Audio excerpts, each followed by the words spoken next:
Good morning વિદ્યાર્થી મિત્રો. ભાષા વિજ્ઞાનના આ 12મા પેપરમાં આપણે 3 મોટા પ્રશ્નો વિશે ચર્ચા કરી. ભાષાનું સ્વરૂપ, સામાજિક ક્ષેત્રે એનું મહત્ત્વ, ભાષા વૈજ્ઞાનિકો આપેલી વ્યાખ્યાઓ, ધ્વનિતંત્ર, રૂપતંત્ર, શબ્દભંડોળ, બોલી અને શ્રેષ્ઠ ભાષા વચ્ચેનો નાનકડો ભેદ, અને આપણે ચારેય બોલી, સૌરાષ્ટ્રની, ઉત્તર ગુજરાત, મધ્ય ગુજરાતની. હવે પછીનો આપણો એક મુદ્દો બને છે ભાષા વિજ્ઞાનના અભ્યાસનો જ રવાનુકારી દ્વિરુક્ત શબ્દ, અને એ દ્વિરુક્ત શબ્દના પ્રયોગો ઉપર એક નાનકડી નોંધ આપણને પૂછાય છે પરીક્ષામાં. આપણે એ મુદ્દા ઉપર ચર્ચા કરીએ. રવ એટલે અવાજ,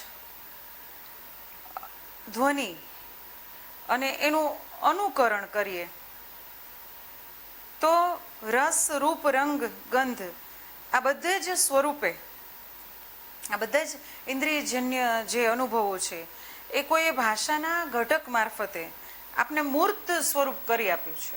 એ અમૂર્ત છે. બધા ગંધ છે, અમૂર્ત છે. રૂપ છે, રસ છે, એ અમૂર્ત સ્વરૂપ હોય તો એનું મૂર્ત સ્વરૂપ કેવી રીતે કરી આપ્યું?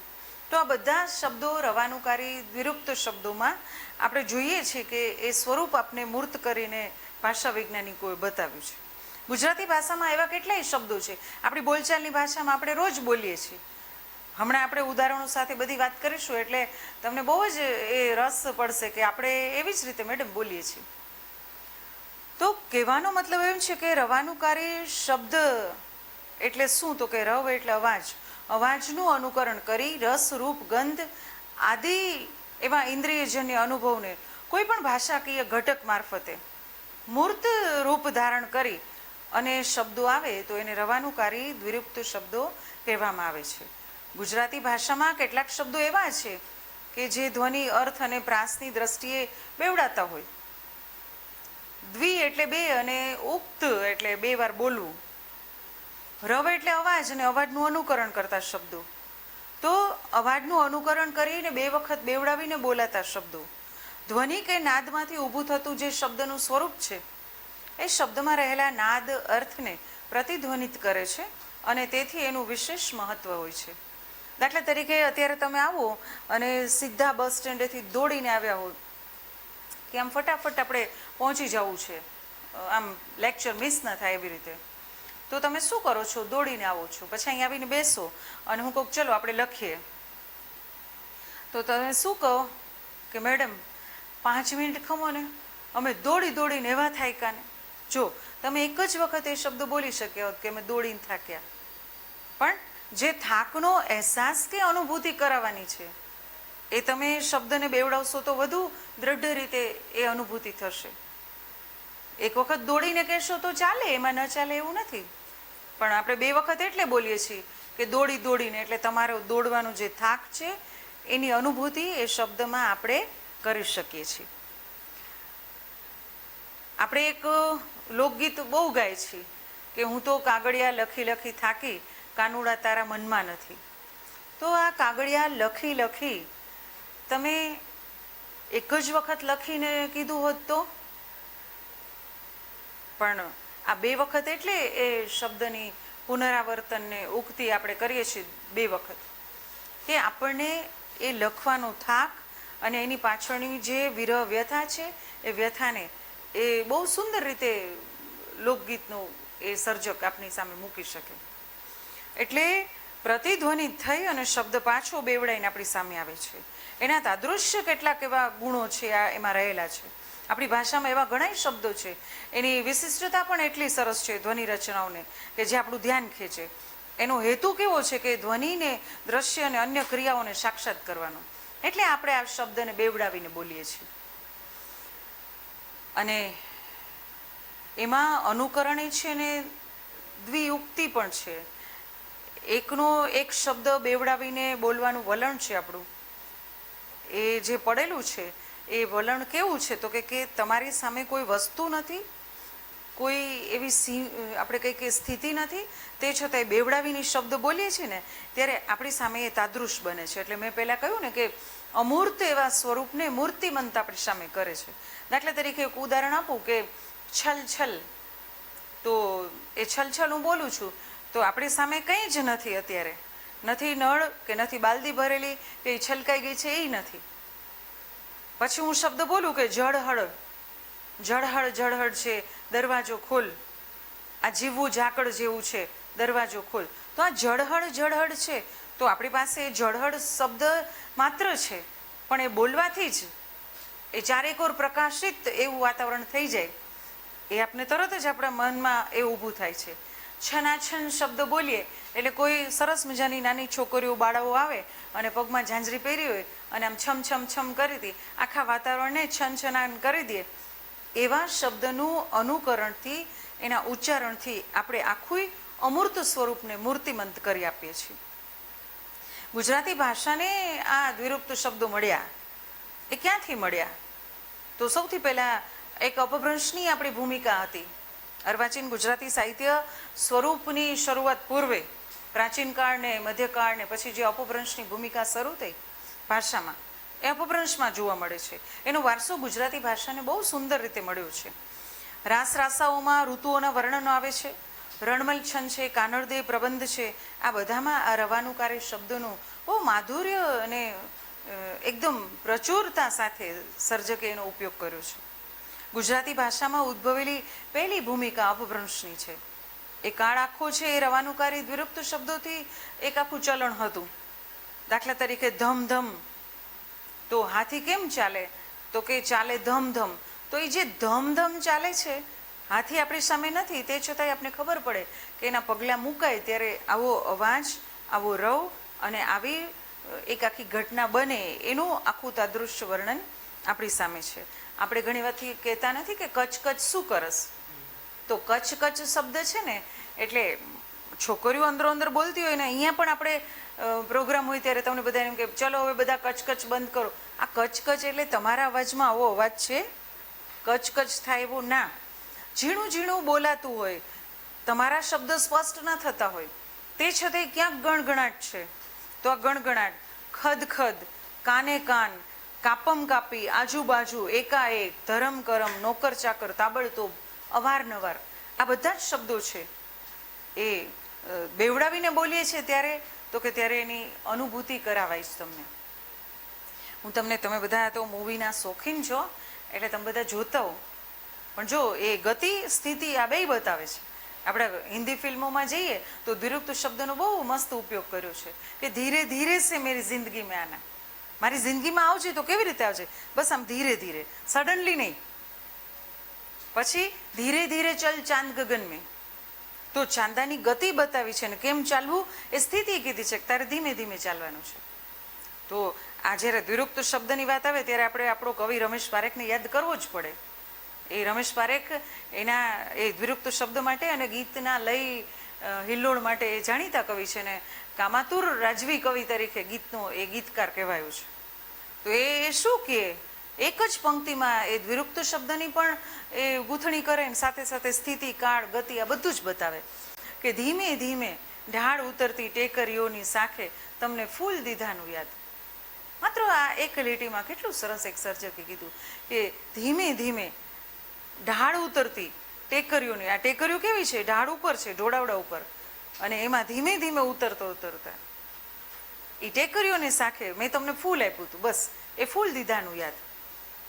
તો ગુજરાતી ગીત હોય, ગુજરાતી ગઝલ હોય કે હિન્દી ફિલ્મો હોય કે આપણી બોલચાલની રોજબરોજની ભાષા હોય, એમાં ઉત્તરોત્તર આપણે આ દ્વિરૂપત શબ્દની ગૂંથણી કરીએ જ છીએ. ગુજરાતી ભાષામાં આપણે રોજિંદા વ્યવહારની અંદર પણ એવા કેટલાક શબ્દ પ્રયોગો કરીએ છીએ અને આપણે એવા સંપર્કમાં આવ્યા જ છીએ શબ્દ પ્રયોગોના. એ ધ્વનિ એકમો, અર્થ એકમો ક્યારેક આમ મૂળ સ્વરૂપે તો ક્યારેક આંશિક રૂપે ફેરફાર સાથે આપણે એ પ્રાસાનુપ્રાસ સાથે આપણે બોલીએ છીએ. આવા રૂપોનો પ્રયોગ આપણે ખૂબ કર્યો છે ગુજરાતી ભાષામાં. આપણે કેટલાક એના ઉદાહરણો જોઈએ. આ દ્વિરૂપત શબ્દના પ્રયોગો આપણે કેવા કર્યા છે કે જેમાં ધ્વનિ એકમોનું સંપૂર્ણ પુનરાવર્તન થાય. દાખલા તરીકે સાફ સાફ, પછી વાહ વાહ, માર માર, માંડ માંડ, ઠેર ઠેર, આવા બધા જ શબ્દ પ્રયોગો કરીએ છીએ કે જેમાં એક જ ધ્વનિ એકમનું આપણે તો કે પુનરાવર્તન કરીએ છીએ. જેમાં ધ્વનિ એકમોનું આંશિક પુનરાવર્તન હોય કે થોડુંક જ ફેરફાર થયો હોય, ચૂપચાપ.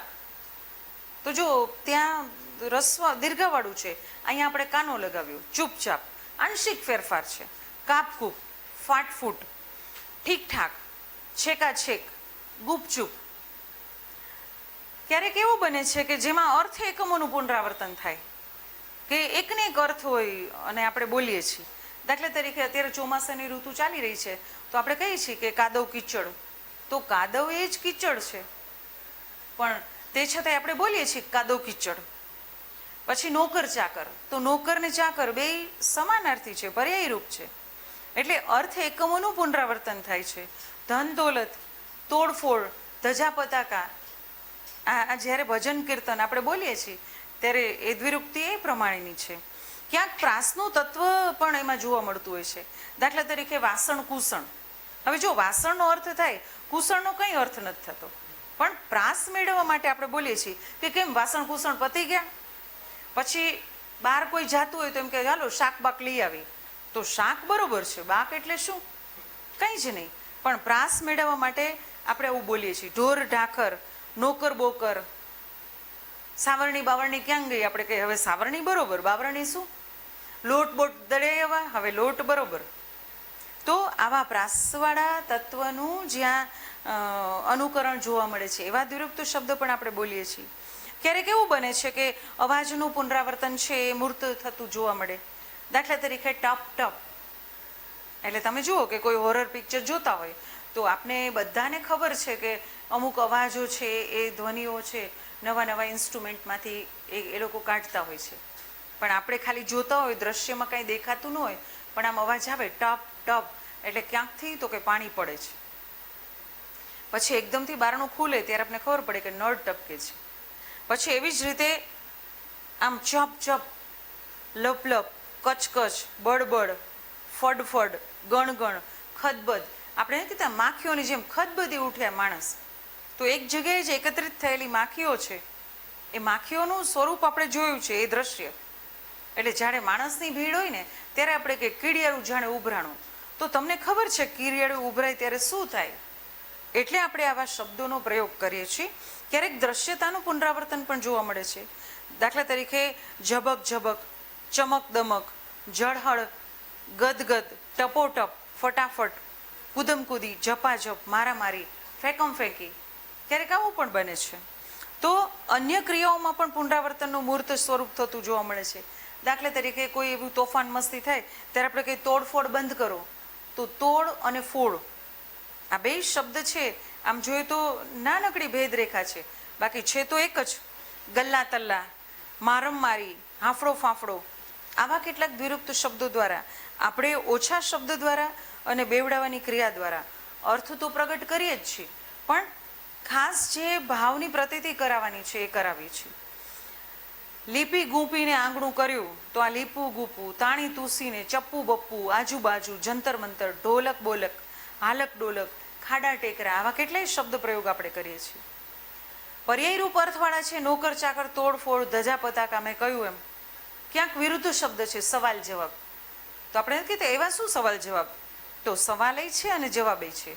ઊંચું અને નીચું, ઊંચ નીચ, ખાડા ટેકરા. ક્યારેક સાહચર્યવાળા શબ્દો પણ આવે છે, ખાણી પીણી, બારી બારણા જેવા શબ્દમાં પણ દ્વિરુક્ત શબ્દનો પ્રયોગ કરીએ છીએ.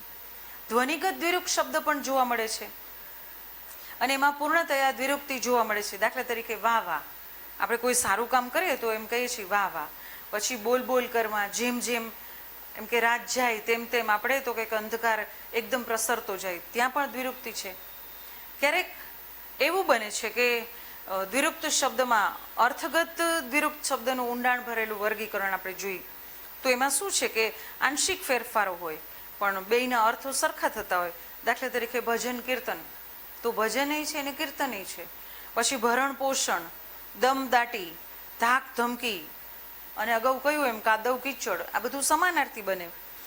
ક્યારેક એવું બને છે કે વ્યંજનામાં ફેરફારવાળી પ્રતિધ્વનિત દ્વિરુક્તિ પણ જોવા મળે.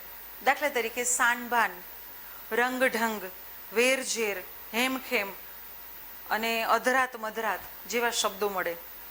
ફક્ત અર્થગત રીતે પણ એ દ્વિરુક્તિ જોવા મળે. દાખલા તરીકે લાંચ રૂશ્વત, દીવાબત્તી, ઠઠ્ઠા મશ્કરી, તોડફોડ જેવા શબ્દો મળે છે આપણને. ક્યારેક અર્થની દ્રષ્ટિએ જે મેં કીધું ને કે પહેલો શબ્દ હોય એ બહુ સહજ અને સરળ હોય, આપણે બોલતા હોય, પણ બીજો નિરર્થક હોય છે. ચોપડી બોપડી, વાસણ કુસણ જેવા શબ્દો છે, એ બીજો શબ્દ છે, બીજો ઘટક આવે એ નિરર્થક બને. ગલ્લા તલ્લા, ગલ્લા બરોબર, તલ્લા એટલે શું? આચર કુચર શબ્દ છે, તો એ બેનને શબ્દ છે, એ અર્થ સંદર્ભો નિરર્થક છે એના, પણ આપણે ભાર દઈને બોલીએ છીએ એટલે આપને ખબર પડે છે કે આમ આડી તેડી વસ્તુ તો આપણે નથી કંઈક આચર કુચર ખવાઈ ગયું છે, તો આચરે શું ને કુચરે શું, તો એના કોઈ મતલબ નથી બનતા. ક્યારેક એવું બને છે કે આખ્યાયિત પદો દ્વારા પણ દ્વિરુક્તિ બોલવામાં, દાખલા તરીકે વાંચ વાંચ, આપણે ઘણી વખત પરીક્ષા સમયે બીજી બહેનપણી વાંચતી હોય તો આપણે કહેતા શું વાંચ વાંચ કરસ, તો આખ્યાયિત પદોની દ્વિરુક્તિ છે. બોલ બોલ, રડ રડ કરમાં, ચાલ ચાલ, દોડ દોડ, ક્યારેક નામિક પદોમાં પણ દ્વિરુક્તિ જોવા મળે.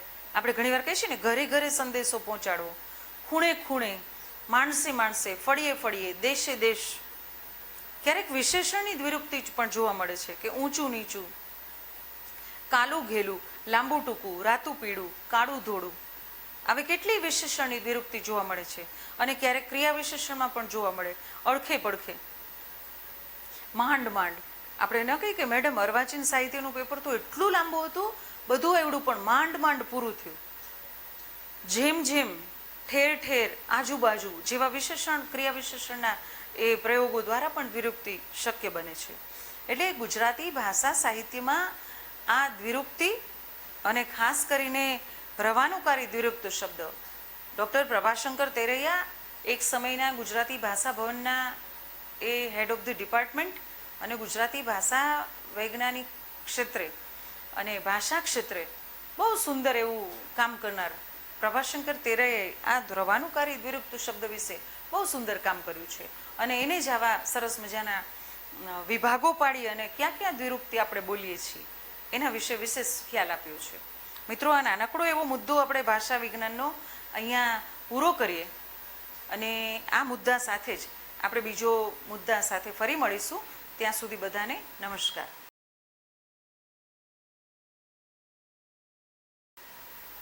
ગુડ મોર્નિંગ વિદ્યાર્થી મિત્રો.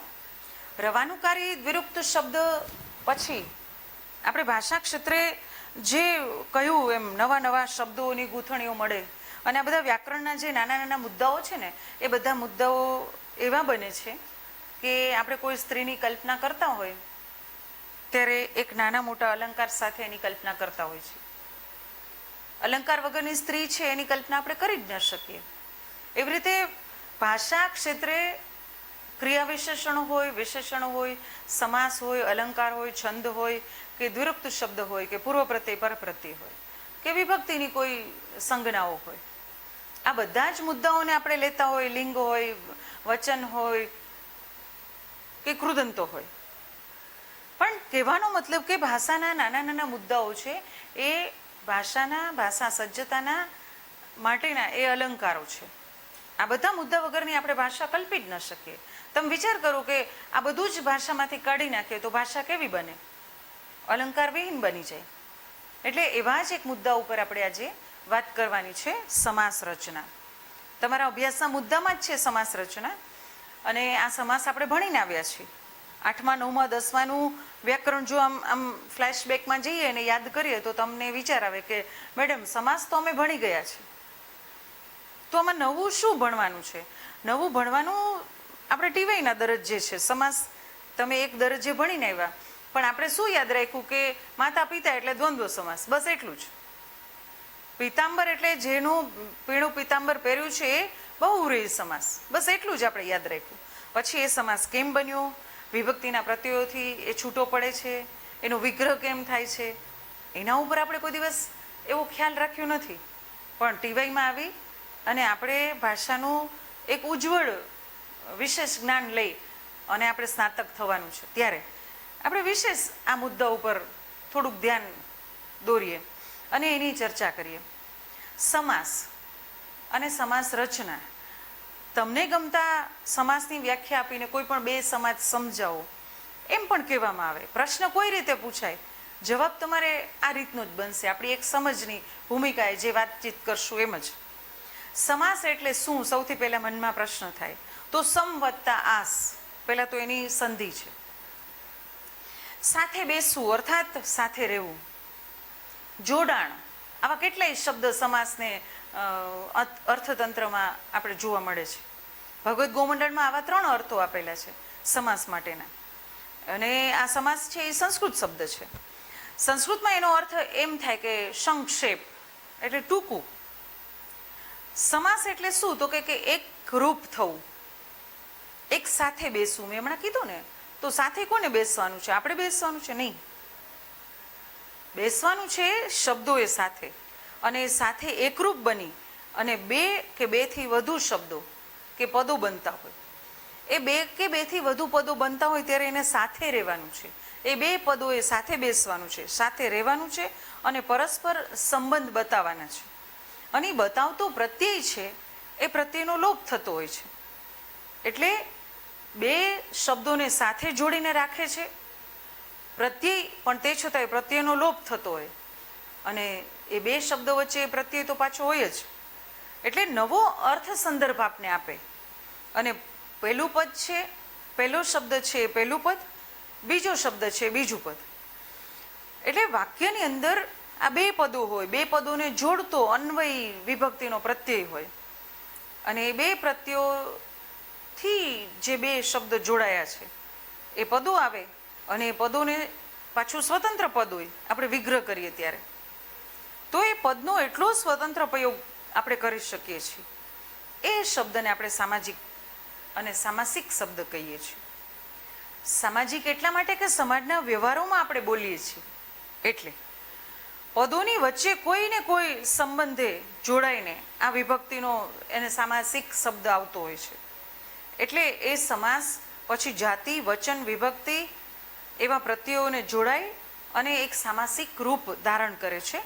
સમાજના અંગભૂત શબ્દોને નહીં, પણ એ બાબતને ખાસ ધ્યાનમાં રાખવી જોઈએ કે સમાસમાં સમસ્ત રૂપે આવેલા પદોને છૂટા પાડીએ, એટલે કે એમનો વિગ્રહ કરીએ ને ત્યારે એમની વચ્ચે કશુંક ઉમેરાતું હોય છે, અથવા સામાસિક શબ્દ 2 પદો વચ્ચે કોઈને કોઈ સંબંધેથી જોડાઈને એ શબ્દ બન્યો હોય. સમાસના શબ્દોને છૂટા પાડવાની ક્રિયાને સમાસનો વિગ્રહ કહેવામાં આવે છે. અને સમાસના શબ્દોને છૂટા પાડી ત્યારે લોપ પામેલા પ્રત્યય કે શબ્દને પાછો ઉમેરાય પણ છે એની અંદર, અને એક અર્થ સમજાય છે આપને. એટલે સામાસિક પદના શબ્દોને છૂટા પાડી તેને સમજાવવાનો અને એ જ સમાસનો વિગ્રહ કર્યો હોય એમ કહેવાનો એક આખો પ્રયાસ. ભાષાની ભાષામાં આપણે કહીએ તો એ સમાસ અને સમાસનો વિગ્રહ. હવે સમાસ 3 પ્રકારના છે: સર્વપદ પ્રધાન સમાસ, એકપદ પ્રધાન સમાસ અને અન્ય પદ પ્રધાન સમાસ. આમ તો આપણે માત્ર સમાસ રચનાને ઓળખી અને એના નામ કરવાના છે અને એનો વિગ્રહ કરવાનો છે. પણ ઊંડાણપૂર્વકનું એટલા માટે સમજાવું છું કે તમને ખ્યાલ આવે કે આપણે જ્યારે કોઈ સમાસનો વિગ્રહ કરતા હોય ત્યારે તમને ખ્યાલ આવે કે એક પદ અને બીજા પદ, એક પદ અને અન્ય પદ સાથે જોડાયેલો આ સમાસ છે. માટે કયા પ્રકારનો સમાસ છે એ આપને ખ્યાલ આવી શકે. સમાસમાં 2 અથવા 2 થી વધારે શબ્દો આવતા હોય ત્યારે કેટલીક વાર બધા જ શબ્દો સરખા સમાન મહત્વના હોય તો એ સર્વપદ પ્રધાન સમાસ કહેવાય. કારણ કે બંને પદ એવા જ સમાન છે કે કોઈનું મૂલ્ય ઊંચું નથી ને કોઈનું નીચું નથી. તો એવા સમાસમાં કયો સમાસ આવે? દ્વંદ્વ સમાસ, કે એમાં સર્વપદ સમાન છે તો એ સર્વપદ પ્રધાન છે. એક પદ પ્રધાન સમાસ એટલે એક પદ હોય એ તો કે એ મહત્વનું બને છે અને બીજું પદ છે એ વિભક્તિના પ્રત્યય સાથે માત્ર જોડાયેલું છે, ઉપમેય ને ઉપમાન સંબંધથી જોડાયેલું છે. તો એ બીજા પદ ઉપર આધારિત હોય તો એ એક પદ પ્રધાન સમાસ છે. એમાં તત્પુરુષ સમાસ, કર્મધારય, દ્વિગુ સમાસ, મધ્યમ પદલોપી આવી શકે. એ બધા એક પદ પ્રધાન સમાસ છે. તો ક્યારેક કેટલીક વાર એવું બને છે કે પૂર્વ પદ એટલે કે પહેલું પદ અને ઉત્તર પદ બંનેનું મહત્વ ગૌણ હોય અને એના ઉપર આધાર રાખતું ત્રીજું જ પદ હોય તો એવા પદને આપણે આધીન રહેતા સમાસને આપણે શું કહીશું? બહુવ્રીહી સમાસ. એ તો કે અન્ય પદ ઉપર આધારિત છે તો એ અન્ય પદ પ્રધાન સમાસમાં બહુવ્રીહી અને ઉપપદ સમાસ આવે છે. ગુજરાતી ભાષામાં આપણે જે અભ્યાસના મુદ્દામાં શીખવાના છે એ સમાસોમાં દ્વંદ્વ સમાસ, તત્પુરુષ સમાસ, દ્વિગુ સમાસ, કર્મધારય, મધ્યમ પદલોપી, ઉપપદ અને બહુવ્રીહી આ સમાસ આપણે અભ્યાસના મુદ્દામાં સમાવેશ છે. સૌથી પહેલાં દ્વંદ્વ સમાસની વાત કરીએ. આ સમાસ છે એ સર્વપદ પ્રધાન છે, એટલે કે પહેલું પદ અને બીજું પદ બે સમાન ભાવે જળવાયેલા છે. દ્વંદ્વ શબ્દ એટલે શું? તો કે જોડકું, અથવા એ સમાસની અંદર બે કે બેથી વધારે પદો એક જ કક્ષાના હોય અને એક જ વાક્ય સાથે સમાન સંબંધ ધરાવતા હોય. એ સંબંધ દર્શક શબ્દો અને કે અથવા થી જોડાયેલા હોય એવા સમાસને આપણે દ્વંદ્વ સમાસ કહીએ છીએ. દાખલા તરીકે આઘો પાછો, છોકરું છૈયું, ચોપડી બોપડી આ શબ્દો છે એ દ્વંદ્વ સમાસના છે. હવે દ્વંદ્વ સમાસમાં અને કે અને અથવાથી આપણે વિગ્રહ કરીએ છીએ. તો મિત્રો તમને કહું કે અને છે ને એ ક્યારે વપરાય, કે ક્યારે વપરાય અને અથવા ક્યારે વપરાય. દાખલા તરીકે ઇતરેતર દ્વંદ્વનું સ્વરૂપ છે, એટલે માતા અને પિતા, ભાઈ અને બહેન, ભાઈ અને બહેન, માસા અને માસી, કાકા અને કાકી. તો કેટલાક સંબંધો આપણી સાથે જોડાયેલા છે, એમાં અનેથી આપણે એનો વિગ્રહ કરીશું. પણ તમારે ક્યાંક વિકલ્પ દર્શાવવાનો છે, ક્યાંક એ સાચું કે ખોટું શું છે એ કહેવા માટે કહેવાનું છે, તો તમારે કેથી એનો વિગ્રહ કરવો પડશે. દાખલા તરીકે તમને કહેવામાં આવે કે 4-5 છોકરીઓ આવજો, તો એટલે તમે તરત કહેશો મેડમ 4 કે 5. અચ્છા, તમને સવારમાં કાલ આવવાનું છે એમ કહીએ તો તમે એમ કહો વહેલું કે મોડું, ક્યાંક અહીંયા વિકલ્પ છે, વહેલા આવીએ કે મોડા આવીએ. પછી આડું અવડું, આડું કે અવડું, ઉપર નીચે, ચલો તો બધા. એટલે તમે કહેશો ક્યાં મેડમ, ઉપર કે નીચે, તો અહીંયા વિકલ્પ છે. પણ માતા પિતામાં કોઈ વિકલ્પ નથી, ભાઈ ભાભીમાં કોઈ વિકલ્પ નથી, ભાઈ બહેનમાં કોઈ વિકલ્પ નથી. ભાઈ અને બહેન જ્યાં વૈકલ્પિક રીતે વાતચીત કરવામાં આવે છે ત્યાં તમને ઓટોમેટિક ખબર પડે છે. રાત દિવસ, તો રાત અને દિવસ આપણે નહીં કહીએ, આપણે કહીએ રાત કે દિવસ, એ તરત તમારા મનમાં આમ ઝબકારો થશે. હાર જીત આપણે કહીએ ને, હાર જીત તો ચાલે રાખે, એમ નહીં મેડમ, હાર કે જીત અમને કયો, અમને ખબર પડે. તેજી મંદી, ચડતી પડતી, આછું પાતળું, ઉઠ બેસ, નવું જૂનું, ચડ ઉતર, આવા કેટલાય શબ્દો છે એ દ્વંદ્વ સમાસના ઉદાહરણ બની શકે. તત્પુરુષ સમાસ છે બીજો સમાસ. તત્પુરુષ સમાસ એટલે શું? તો કે આ સમાસ એકપદ પ્રધાન સમાસ છે અને એ સમાસમાં પૂર્વપદ એટલે કે પહેલો શબ્દ અને ઉત્તરપદ એટલે બીજો શબ્દ સાથે કોઈને કોઈ વિભક્તિના સંબંધથી જોડાયેલા હોય, તેને તત્પુરુષ સમાસ કહેવામાં આવે છે. વાક્યની દ્રષ્ટિએ આ સમાસમાં ઉત્તરપદ એટલે કે પહેલું પદ અને પૂર્વપદ એટલે કે બીજું પદ વિભક્તિના સંબંધથી જોડાયેલું હોય. એટલે પૂર્વપદ છે ને એ ગૌણપદ બની જાય અને પેલું બીજું પદ છે ને એ મુખ્ય બની જાય. દાખલા તરીકે તમને ઉદાહરણ આપું કે દેવદત્ત એ શબ્દ છે, ઈશ્વર નિર્મિત, તો ઈશ્વરે નિર્માણ કરેલું, તો ઈશ્વર બરોબર છે પણ એનું નિર્મિત છે એ વિશેષ બની જાય છે. પછી દયા પાત્ર, દયાને પાત્ર, બીજી વિભક્તિનો ને પ્રત્યે લાગે. નિંદ્રાવશ, નિંદ્રાને વશ, એનો વિગ્રહ કરીએ ત્યારે. તત્પુરુષ છે કરણ તત્પુરુષ એટલે કે ત્રીજું વિભક્તિનો પ્રત્યય લાગશે. કલેશ યુક્ત, કલેશથી યુક્ત, તો થી પ્રત્યય લાગે છે. કષ્ટ સાધ્ય, કષ્ટથી સાધ્ય, તમને કષ્ટથી કંઈક સિદ્ધ કરી બતાવો છો. પ્રયોગશાળા, પ્રયોગની શાળા, પ્રયોગથી ચાલતી શાળા. અભ્યાસક્રમ, અભ્યાસનો ક્રમ.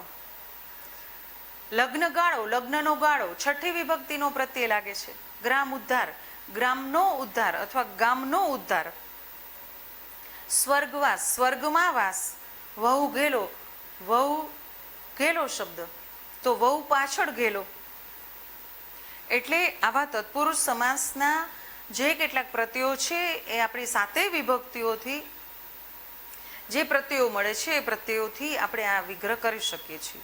તત્પુરુષ સમાસના બીજા કેટલાક ઉદાહરણો છે. દયાપાત્ર, પ્રાણ પ્યારું, કલ્પનાગમ્ય, નિંદ્રાવશ, મનગમતું. કુલગુરુ, ગ્રામોદ્ધાર, બજાર ભાવ જેવા કેટલાય ઉદાહરણો આપણે આપી શકીએ. હવે પછીનો સમાસ છે મધ્યમ પદ લોપી સમાસ. હવે આ સમાસ બહુ સરળ છે ઓળખવા માટે. પહેલામાં વિભક્તિનો પ્રત્યય આવે, પહેલું પદ મુખ્ય હોય, બીજું પદ ગૌણ હોય. પણ બીજું પદ એટલું મુખ્ય બની જાય કે પહેલું પદ છે એ ગૌણ બને. પણ અહીંયા મધ્યમ પદ લોપી સમાસમાં શું, એ પહેલું પદ હોય ને બીજું પદ હોય, આ બેય જોડતા હોય. પણ વિગ્રહ વખતે તો કે એની અંદર ત્રીજું પદ એ ઉમેરાતું હોય વચ્ચેનું. પણ જ્યારે શબ્દ આપણી સામે આવે ત્યારે મધ્યનું પદ છે એ લોપ થઈ ગયું હોય, એટલે એ શબ્દ જ કે છે મધ્યમ પદ લોપી સમાસ. મધ્યનું પદ જેનું લોપ થઈ ગયું છે એવો સમાસ એટલે મધ્યમ પદ લોપી સમાસ. દાખલા તરીકે એના કેટલા બધા ઉદાહરણો આપણે જોવા મળે. કાચ ઘર, કાચમાંથી બનાવેલું ઘર. તો કાચ અને ઘર એની વચ્ચેનું પદ કયું છે, માંથી બનાવેલું. તો જ્યારે કાચ ઘર કહેવામાં આવે છે ત્યારે માંથી બનાવેલું પદ છે એનો લોપ થાય છે. હાથ બત્તી, હાથમાં રાખવાની બત્તી. તો માં રાખવાની વચ્ચેનું પદ છે એ લોપ થઈ જાય છે. મયુરાસન, મયુરની આકૃતિવાળું આસન. તો મયુર અને આસન વચ્ચેની જે આકૃતિવાળું છે એ શબ્દનો લોપ થાય છે. તો વચ્ચેના શબ્દનો લોપ થાય.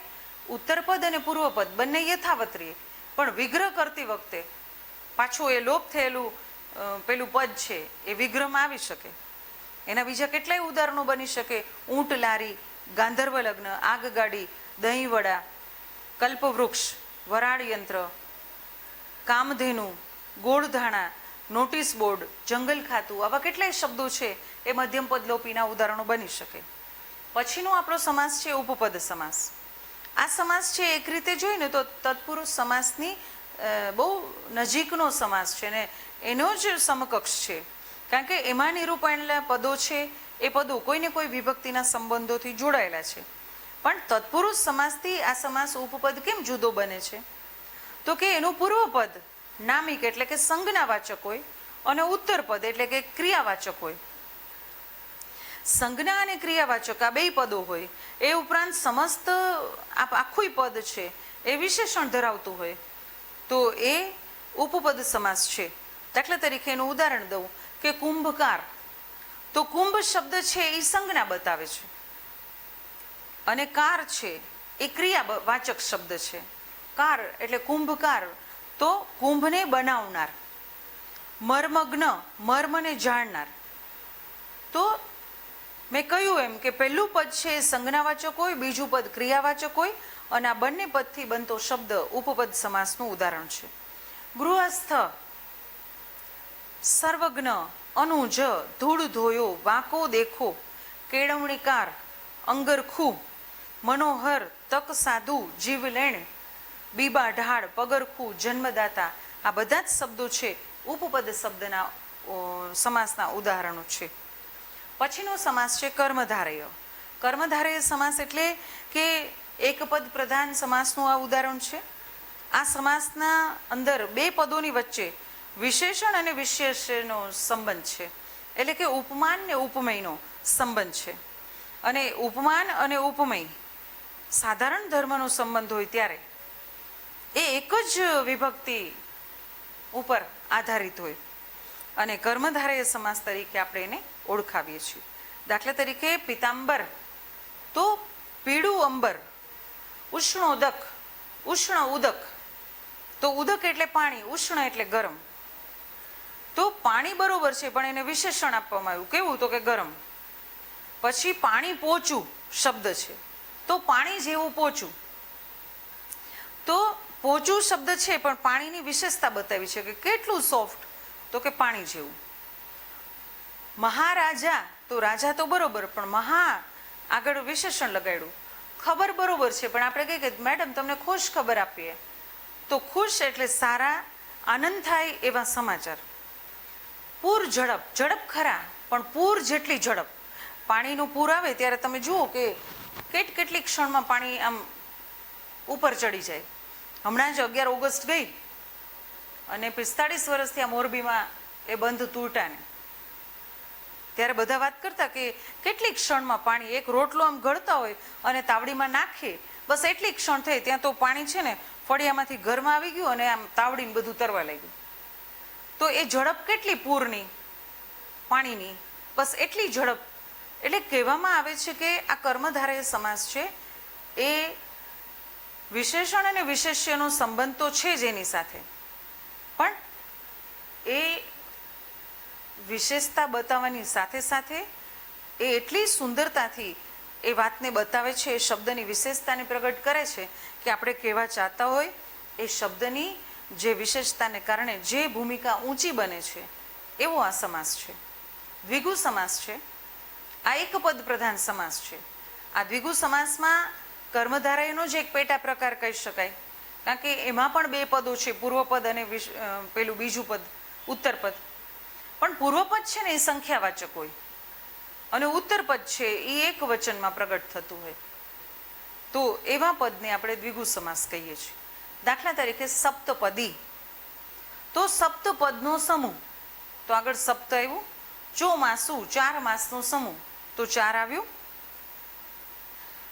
નવરાત્રિ, નવરાત્રિઓનો સમૂહ, ચોઘડિયું 4 ઘડીઓનો સમૂહ, ત્રિભુવન 3 ભુવનોનો સમૂહ, ત્રિનેત્ર અઠવાડિયું, 5 શેરી, અચ્છેર, દોઢદાયું, પંચપાત્ર, ષડરીપુ, પંચવટી, ત્રિવેણી, સપ્તાહ, ત્રિભેટો, સપ્તપર્ણ, ષડદર્શન, પંચાગ્નિ, ષટકોણ, ત્રિફલા, દશાનન, આ બધા જ સમાસો છે એ દ્વિગુ સમાસના ઉદાહરણ બને છે. પછીનો આપણો સમાસ છે બહુવ્રીહી સમાસ. દાખલા તરીકે આ સમાસ છે એ અન્ય પદ પ્રધાન સમાસ છે. એમનું પૂર્વપદ વિશેષણ હોય અને ઉત્તરપદ છે એ વિશેષ્ય હોય, અથવા તો બંને પદ વચ્ચેનો જે વિશેષણ અને વિશેષ્યનો સંબંધ હોય છે એમાં સમગ્ર સમાસ અન્ય કોઈ પદને વિશેષ રીતે પ્રગટ કરતું હોય, તો એવા સમાસને આપણે બહુવ્રીહી સમાસ કહીએ છીએ. આપણે એનું એક ઉદાહરણ જોઈએ કે વિશેષણ અને વિશેષ્ય એટલે કે ઉપમેય અને ઉપમાનના સંબંધવાળું તો હોય જ, પણ એ એક વિશેષ વાતને રજૂ કરતું હોય.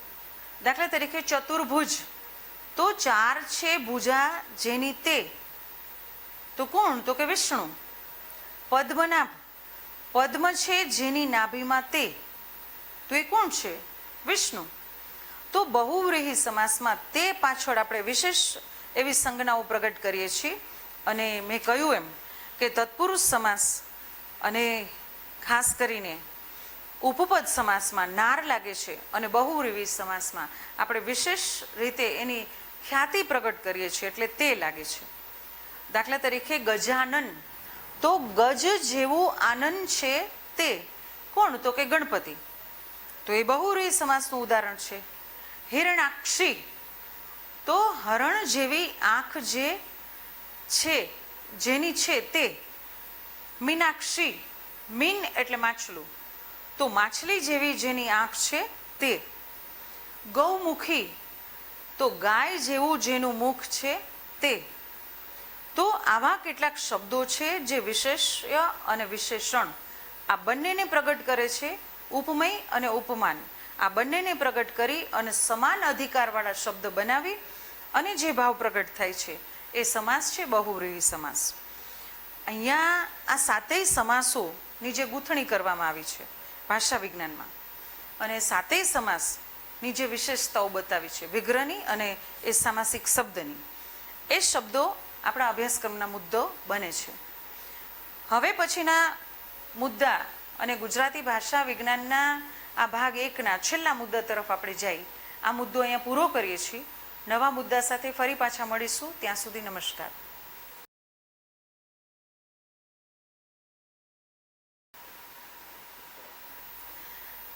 ભાષા વિજ્ઞાનના અભ્યાસક્રમમાં અંતિમ પડાવ તરફ આપણે હવે પહોંચ્યા છીએ.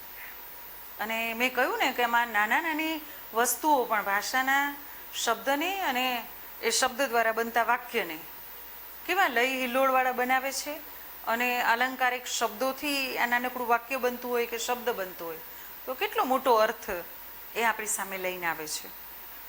હવે આપણો છેલ્લો મુદ્દો ગુજરાતી ભાષાનો કે ગુજરાતી અંગસાધિક પ્રત્યયો, પૂર્વ પ્રત્યય અને પર પ્રત્યય, આ મુદ્દો તમને પૂછાય છે. માત્ર નાનકડી એવી આ વાત છે અને બસ એના પ્રત્યયો યાદ રાખી લે એટલે આ મુદ્દો સાવ સરળ બની જાય છે.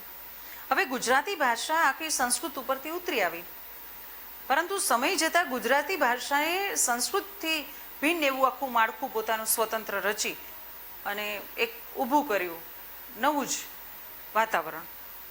સંસ્કૃત વ્યાકરણ શાસ્ત્રીઓએ શાસ્ત્રીય પૃથક્કરણની દ્રષ્ટિએ પૂર્વ પ્રત્યયો તારવ્યા. એ માહેમાં અમુક ચોક્કસ પૂર્વ પ્રત્યયોને ઉપસર્ગ કહેવામાં આવ્યા અને બાકીનાને પૂર્વગ એવું નામ આપવામાં આવ્યું.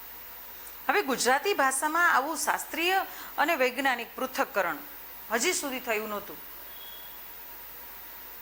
આમ ઉપસર્ગ અને પૂર્વગ એ ગુજરાતી ભાષાની વિશેષતા નથી, છતાંય સંસ્કૃતના આ પૂર્વગ પ્રત્યયોમાં ગુજરાતી ભાષા ક્યાંક ક્રિયાશીલ બની અને એ પ્રત્યયોને અને અન્ય તદ્ભવ પ્રત્યયોને આમ અંગ સાધક અને અંગ વિસ્તારક એ પૂર્વ પ્રત્યયોની સંજ્ઞા એને આપવામાં આવી.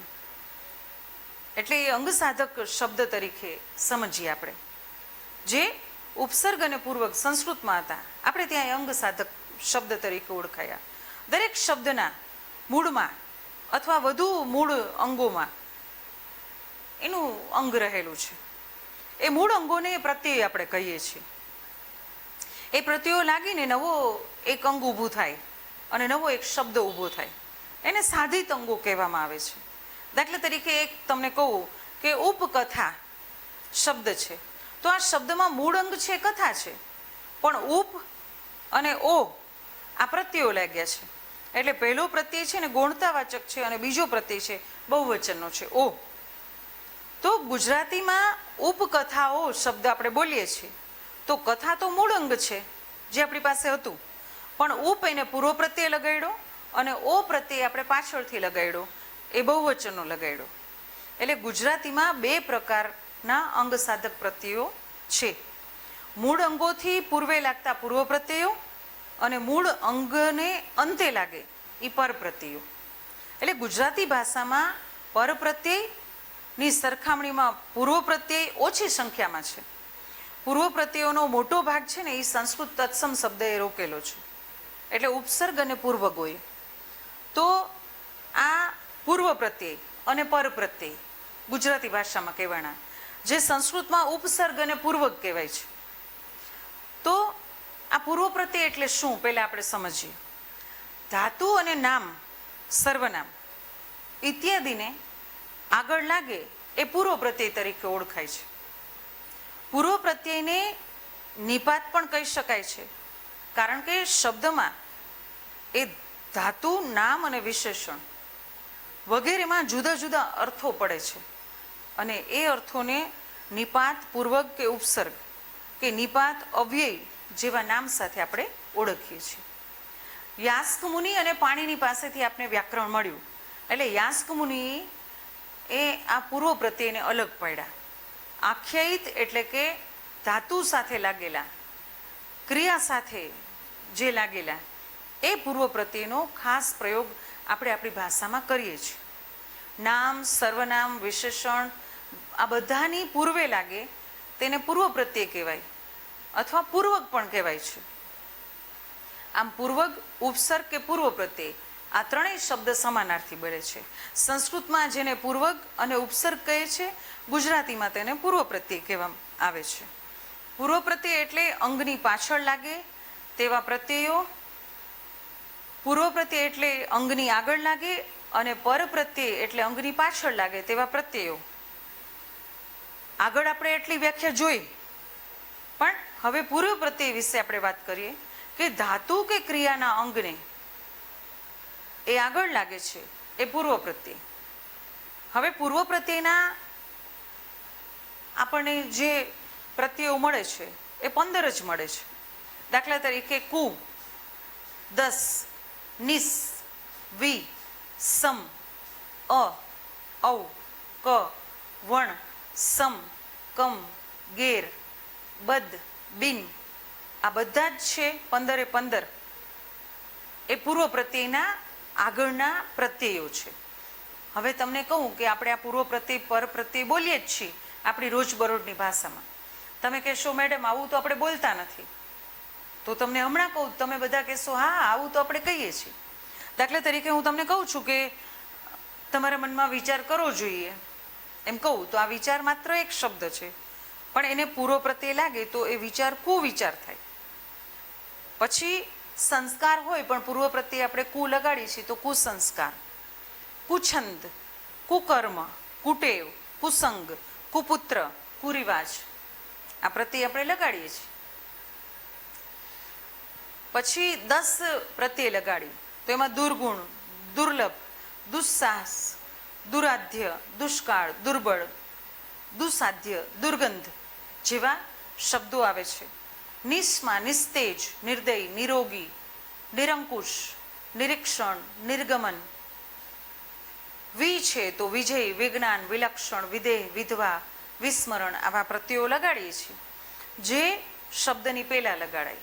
જય છે પણ વિ આગળ લાગે છે પૂર્વ પ્રત્યય, જ્ઞાન છે પણ આગળ વિ લાગે છે પૂર્વ પ્રત્યય. એવી રીતે સમ છે તો સંસ્કાર, સંયોગ, સંબંધ, સંસ્કૃતિ, સંપ્રત્યય, સંકીર્ણ, સંન્યાસ.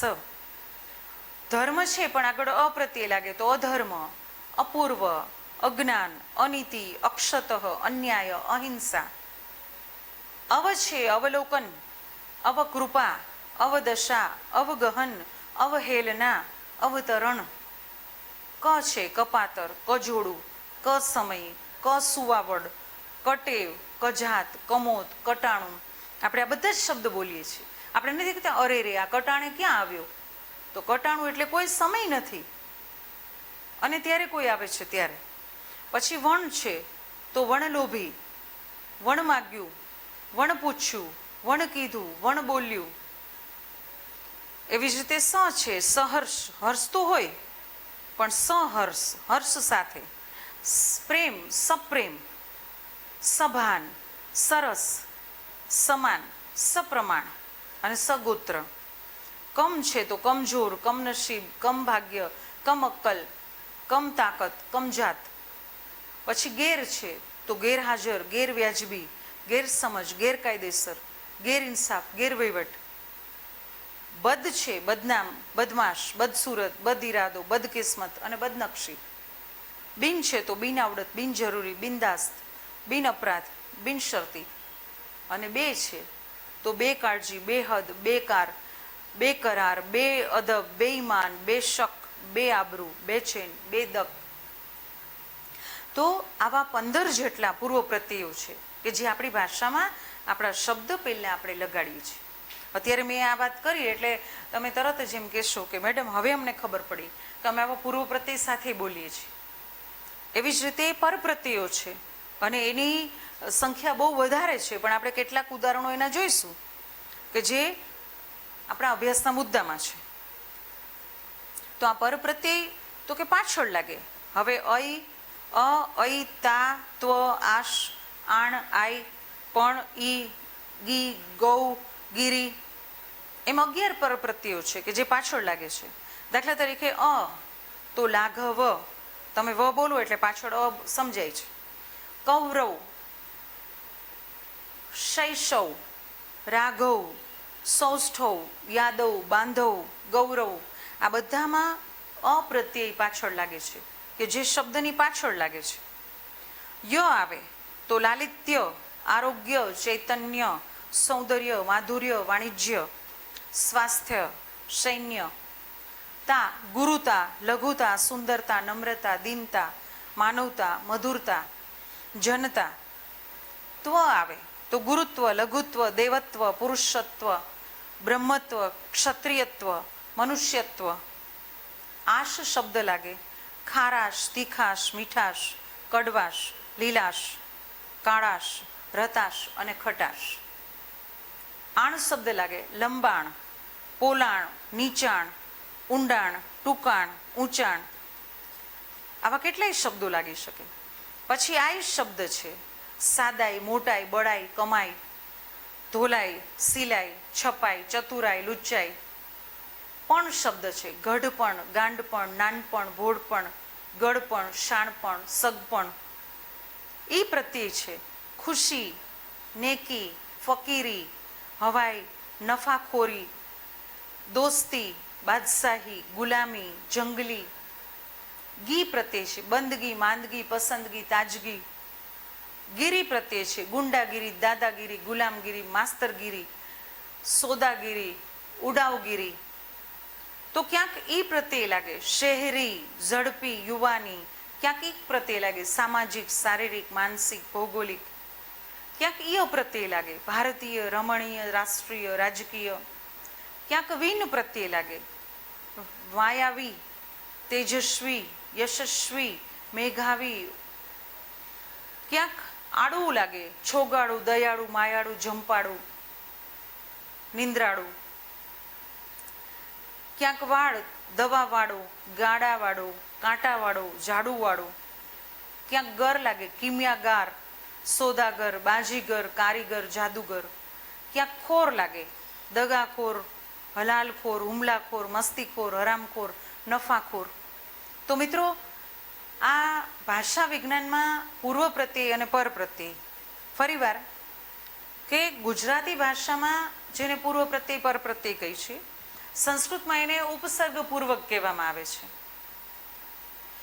પૂર્વ પ્રત્યય એટલે શબ્દની પહેલા લાગે અને પર પ્રત્યય એટલે શબ્દની પછી લાગે. આવા બે જે સામાસિક શબ્દો છે એ શબ્દોથી કેવા શબ્દો બન્યા અને આપણે આપણી ભાષામાં એનો ઉપયોગ કરીએ જ છીએ. તો આવી નાની એવી રચનાથી, નાની એવી શોર્ટ નોટથી આપણે આ ભાષા વિજ્ઞાનની વાત પૂરી કરીએ. એ પૂર્વે કે ભાષા વિજ્ઞાનના આ કોર્સની અંદર 3 પ્રશ્ન તમારા મોટા બને છે અને આ 4 છે એ નાના બને છે. એ તમારા અભ્યાસક્રમના મુદ્દાની સાથે સાથે 14 અને છેલ્લો પ્રશ્ન છે એ 7 માર્કની શોર્ટ નોટ સાથે 70 માર્કનું તમારું આ પેપર રહેશે અને 30 માર્ક આપણા ઇન્ટરનલ કે જે અમે તમારા એસાઇનમેન્ટ અને સેમિનારના આપીએ છીએ. તો આ સાથે આપણે ભાષા વિજ્ઞાનનો આ મુદ્દો પૂરો કરીએ છીએ અને ફરી નવા પેપરમાં નવા મુદ્દા સાથે મળીશું. ત્યાં સુધી નમસ્કાર.